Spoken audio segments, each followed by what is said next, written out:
Apa kata netizen adalah kunci. Gue kebablasan tadi masih dikasih teaser. Penonton nggak tahu udah, nggak usah Oh nggak tahu ya?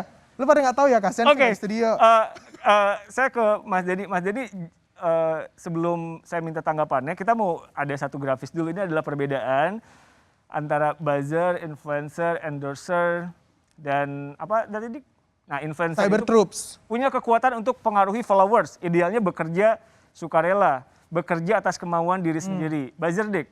Buzzer bekerja karena diperintah, menyampaikan informasi secara berulang dan bekerja karena dibayar. Itu tadi ada riset Oxford yang bilang 1-50 juta buat giring isu. Tapi nanti kita tanya Mas Denny deh. Kalau endorser, pihak pelaku promosi, penyampai pesan dari sebuah produk, bekerja karena dibayar, atau ada timbal balik. Dan terakhir nih, Cyber Troops, penyampai informasi membuat konten propaganda dengan sumber tidak jelas yang selama ini kita kira buzzer, ternyata Cyber Troops. Bentar, buat otak gue yang biasa aja, kok gue sih ngelihatnya sama-sama semua ya. Mas Denny, ekosistem media sosial itu seperti apa sih?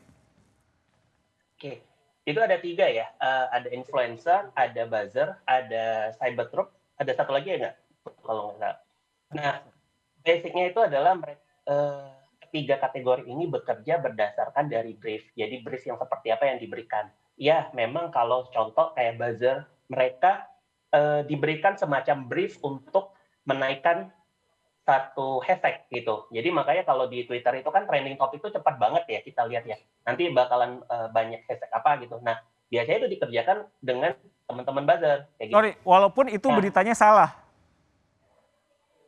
Nah, ini adalah konteksnya. Jadi mau itu berita dia positif ataupun berita yang salah, itu tergantung siapa the man behind the gun-nya. Gitu. Seberapa efektif sih influencer ini atau malah lebih bagus pakai buzzer? Jadi yang dilihat dari influencer itu adalah daya pikatnya gitu. Seberapa mereka untuk nge-reach. Jadi contoh gini nih, misalnya Bogor pakai influencer si A gitu. Dan kita ngelihat nih bahwa influencer A ini kan dia punya audiensnya misalnya emak-emak gitu ya. Emak-emak itu kan reach-nya itu mereka jauh lebih percaya gitu.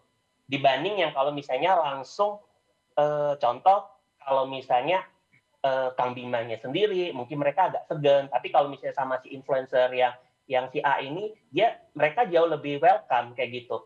Jadi ini semacam strategi lah kayak gitu. Tapi mungkin kalau misalkan emak-emak, Kang Bima juga udah bisa, orang dia pakai baju lari, celana lari, terus berkeringat juga bisa lah, emak-emak ke-handle lah sama dia, emak-emak. Cuman pertanyaannya gini, kayak Raffi kemarin divaksinasi, terus ya itu buat saya sih blunder. Mas Denny ngelihatnya gimana? Tadi pertanyaan Dika sih belum kejawab. Jadi Pemkot Bogor ini mesti nggak pakai influencer? Ya Kang Bima yang tahu, karena itu balik lagi ke strateginya ya nggak sih? Dari sudut pandang digital marketing dong.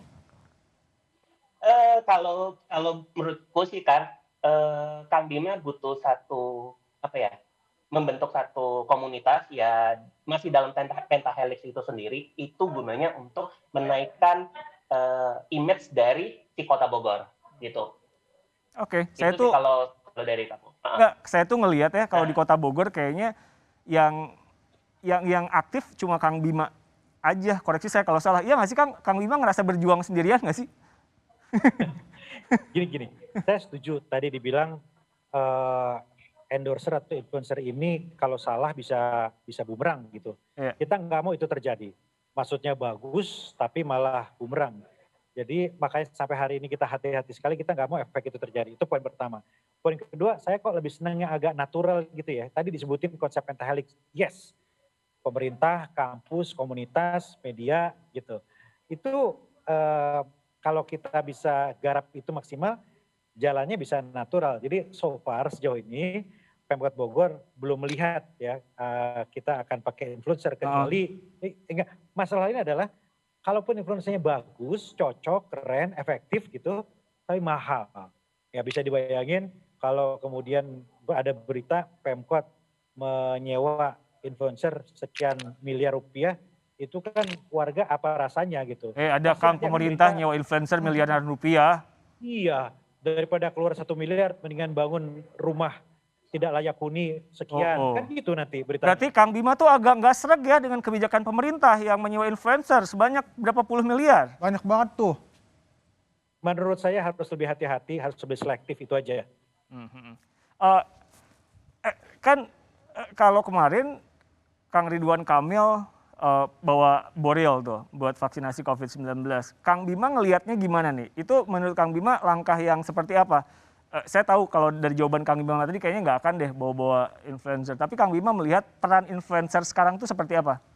Nah, kalau Kang Emil, saya yakin gubernur saya ini jago banget kalau urusan untuk sosmed ya, hitung-hitung ini pasti ada Bagus nih, kompak. Alah. Pasti udah kapan. Oke, clear. Gara-gara bos nih. Bagus. Emang nih kalau followers Instagramnya banyak tuh tahu cara menjawab. Iya, Tapi saya kan makanya. pernah tinggal di Bogor, Kang. Saya tahu kan gini. Kenapa saya tadi tanya efektif apa enggak? Karena Bogor itu kan luas. Enggak semuanya pakai medsos. Apa? Di Tajur, ada di misalkan di Lewiliang, di Ciampea dan lain-lain. Ekosistemnya kayak apa? Menurut Kang Bima cocok nggak kalau misalkan pakai influencer atau buzzer? Nah, kalau pemetaan kita di Bogor, memang lebih banyak orang yang ke sosmed ya, ke Facebook, ke Instagram itu lebih banyak daripada yang nonton TV atau bahkan baca koran. Makanya kita agak gaspol di urusan sosmed itu. Nah, tapi orang Bogor itu juga nggak mudah dideteksi. Influencernya siapa yang pas dengan orang Bogor gitu. Saya sering banget dapat usulan, Kang pakai ini orang Bogor kok influencernya gitu kan. Oke, follower sekian, tapi tarifnya sekian gitu. Berapa Kang? Tarifnya sekian teh Kang. Berapa Kang? Wah, itu ya artinya kalau APBD Berapa kan Kang? Berapa ya Allah sebut Kang, sebut Kang. Sebut. Kami butuh angka, Kang. Iya, pokoknya lebih gede daripada gaji wali kota sebulan lah intinya gitu. Emang gaji wali kota sebulan berapa? Spill gaji dong. Googling aja. Oh iya. Oke. Oh mahal juga ya? Udah googling ya? Udah Gue lagi googling, bentar ya.